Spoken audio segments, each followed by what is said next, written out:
Terminator, Titanic اور اوتار فلموں کے خالق نے امریکہ چھوڑ دیا۔ ٹرمپ کا امریکہ تمام مہذب و معقول باتوں سے منہ موڑ رہا ہے۔ Director James Cameron terminator, Titanic اور اوتار جیسی یادگار فلمیں بنا کر عالمی شہرت پا چکے ہیں۔ وہ کینیڈا میں پیدا ہوئے مگر بیشتر زندگی انہوں نے امریکہ میں گزاری۔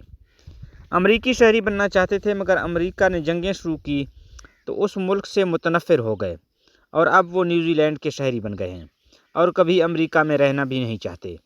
نئی فلمیں بھی نیوزی لینڈ سے ہی بنائیں گے۔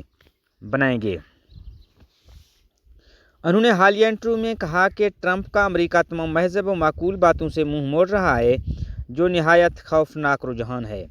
اگر امریکیوں نے اپنے مفادات کی خاطر اعلیٰ انسانی اقدار کو ملیہ میٹ کر دیا تو انہیں نظریاتی طور پر یہ کھوکھلا ہو کر تباہ ہونے میں کچھ بھی دیر نہیں لگے گا۔ مزید اس طرح کے نیوز سننے کے لیے ہمارے اس چینل کو سبسکرائب کریں۔